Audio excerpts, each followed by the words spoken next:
भगवत गीता में भी एक ही बात कही है, कर्म तेरे हाथ में है, परिणाम तेरे हाथ में नहीं। तेरा काम केवल कर्म कर रहा है। और जो व्यक्ति चिंता रहित कर्म करता है,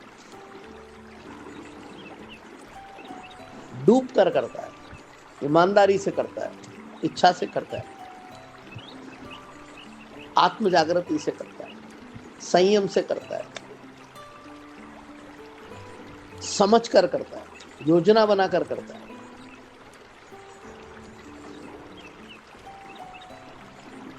कर्म करना हमारे हाथ में। पर बहुत सारी चीजें हैं नियति के हाथ में।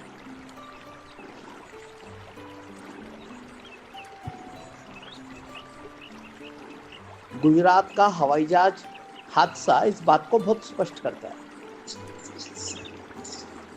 सबने योजना बनाई, जय श्री कृष्णा जय श्री कृष्णा, सबने योजना बनाई, सबने कर्म किया, घर से चले, उठे, बैग उठाया, एयरपोर्ट आए। पायलट भी अपना कर्म कर रहा था, पर फल हमारे हाथ में नहीं। हम कर्म कर सकते। भगवान ने हमें यही अधिकार दिया और चुनाव करने का भी अधिकार दिया है कि हमें करना है, नहीं करना है, करना है तो क्यों करना है, और करना है तो क्यों करना है, और कैसे करना है, ये सब कुछ हमें बताया। ये हमारे अधिकार से, ये हमारे विवेक।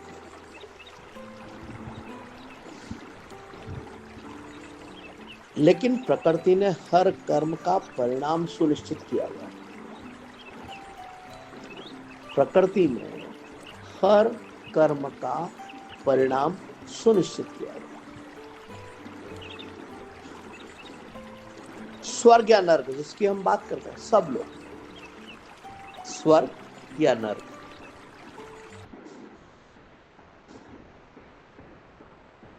कोई स्थान नहीं है। ये केवल और केवल हमारे चेतना की अवस्था है, हमारी जागृति की अवस्था है, हमारी समझ की अवस्था है।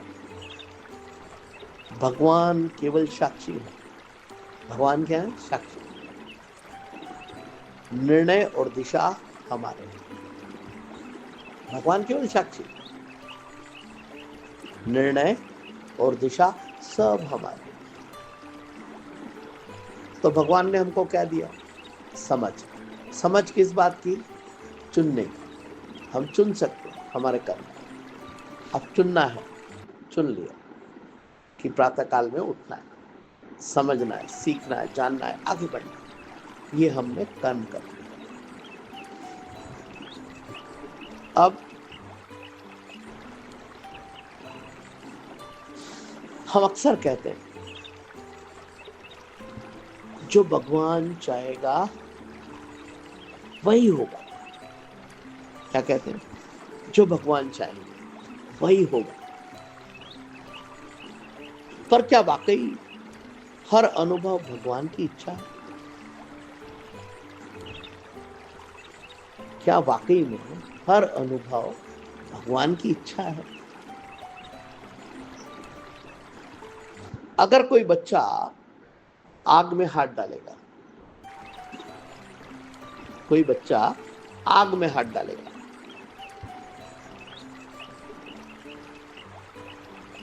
तो क्या होगा? हाथ जल जाएगा। तो क्या इसमें ऐसा हो सकता है कि भगवान की इच्छा रही होगी तो उसने आग में हाथ डाला और उसका हाथ जल गया?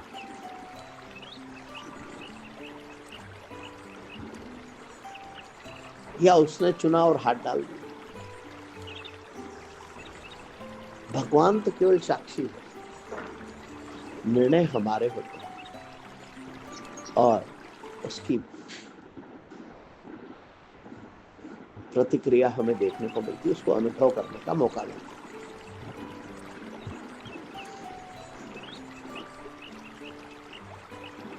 अगर कोई बच्चा आग में हाथ डाल दे, हमने पता कर लिया क्या होने वाला है। जहां आग है वहां जलन निश्चित है। ये भी तय हो गया, बड़ा डाले छोटा डाले, कोई भी डाले, जहां आग है वहां जलन है, वहां ऊर्जा है, वहां गर्मी है।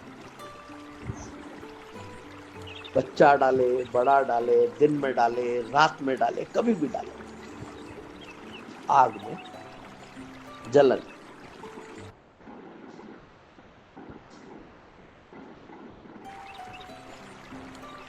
ईश्वर भावुक हो सकते हैं, भगवान भावुक हो सकते हैं, पर प्रकृति जो है वो तटस्थ है।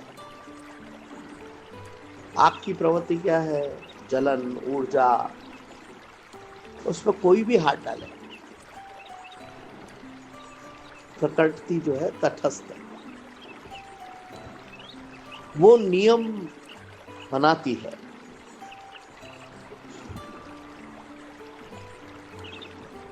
और नियम से ही चलती है, नियम बनाती है, नियम से चलती है। दया या भक्ति के लिए कोई स्थान नहीं है। प्रकृति नियम बनाती है, प्रकृति नियम से चलती है, प्रकृति किसी से भेदभाव नहीं करती कि बड़ा है तो नहीं जलेगा, छोटा है तो जल जाएगा, या छोटा है नहीं जलेगा, बड़ा है तो जल जाएगा। लेकिन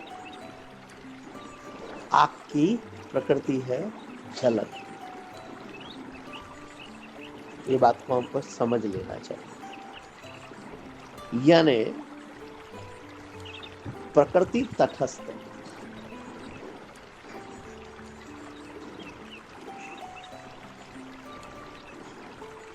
राम भी प्रकृति के नियम से ऊपर नहीं थे। भगवान राम प्रकृति के नियम से ऊपर नहीं थे। उन्होंने हर संकट को स्वीकार किया। हमारे जीवन में भी संकट आते हैं, राम जी ने स्वीकार किए, हमें भी स्वीकार करना पड़ेगा।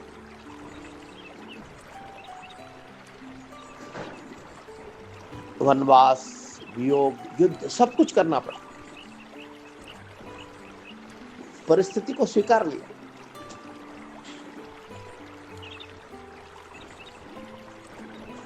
भगवान थे, फिर भी स्वीकार किया।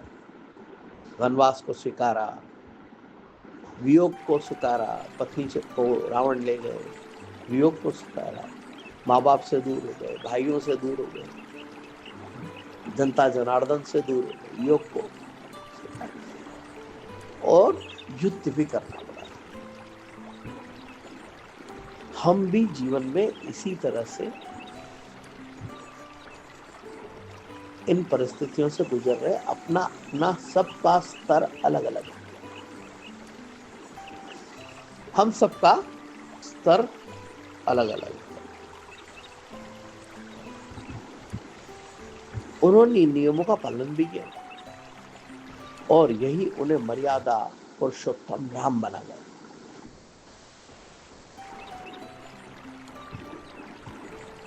राम से मर्यादा पुरुषोत्तम की यात्रा प्रकृति के बनाए हुए नियमों और वक्त की प्रतिकूलताओं में धैर्य को धारण करके, जीने का पुरुषार्थ करके, स्वीकार करते हुए जीवन में प्रतिपल समस्या के समाधान पर काम करते हुए राम से मर्यादा पुरुषोत्तम राम। हमारा सबका जीवन भी वैसे ही। सोच के देखिए आप, हम सब का जीवन इसी तरह से है।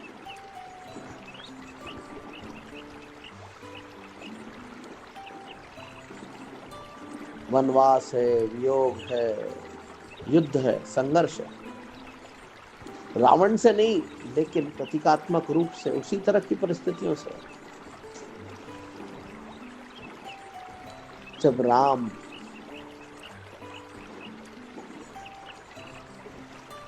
इन परिस्थितियों का सामना करके राम से मर्यादा पुरुषोत्तम राम बन सकते हैं, तो हम भी हमारे जीवन को एक सर्वोच्च स्तर पर वर्तमान परिस्थितियों के अनुसार ले जा सकते हैं। राम जी ने क्या किया? निरंतरता जारी रखी। किस कार्य के लिए?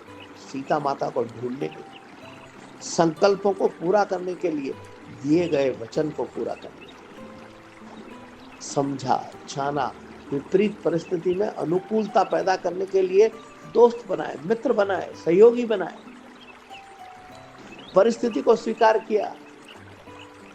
पैर के कांटे, जंगल की एकांकी